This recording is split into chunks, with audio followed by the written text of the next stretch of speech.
السلام علیکم پیارے دوستو، حضرت حامد لفاف رحمت اللہ علیہ نے جمعہ کی نماز کے لیے جانا چاہا، حالانکہ ان کا گدھا گم ہو گیا تھا۔ ان کا آٹا چکی میں تھا اور ان کی زمین کی آب پاشی کی باری تھی۔ آپ نے اپنے دل میں غور کیا اور کہا کہ اگر جمعہ کی نماز کے لیے جاتا ہوں تو میرے یہ سب کام ختم ہو جاتے ہیں۔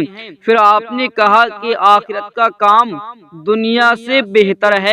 چنانچہ وہ جمعہ کے لیے گئے۔ جب وہ واپس آئے تو اپنی زمین کو سیراب پایا اور اپنا گدھا طویلہ میں پایا اور اپنی بیوی کو روٹی پکاتے ہوئے پایا۔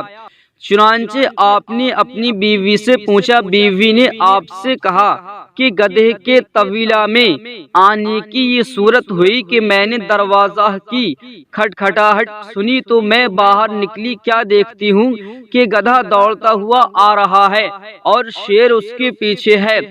جب میں نے دروازہ کھول دیا تو گدھا گھر میں داخل ہو گیا اور ہمارے پڑوسی نے اپنی زمین کو سیراب کرنا چاہا۔ اتفاق سے وہ سو گیا اور پانی جاری ہو گیا، اس نے ہماری زمین کو سیراب کر دیا اور آٹا یوں ہاتھ آیا کہ ہمارے پڑوسی کا آٹا چکی میں تھا۔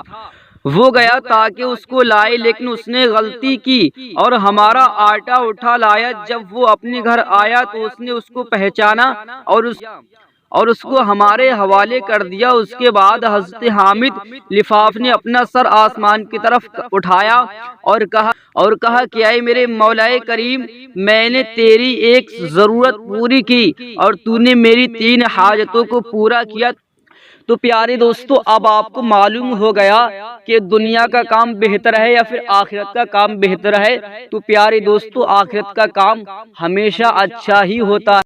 پیارے دوستو، اگر آپ ایسی ہی اسلامک ویڈیو دیکھنا چاہتے ہیں تو چینل کو سبسکرائب کر لیں، پاس میں بیل کا آئیکن دبا لیں تاکہ آپ دیکھ سکیں کل کی ویڈیو سب سے پہلے، اور اس کو زیادہ سے زیادہ شیئر کریں۔ کسی کو نیک بات بتانا بھی ثواب کا ہی کام ہے۔ پھر ملتے ہیں اگلی ویڈیو میں۔ السلام علیکم۔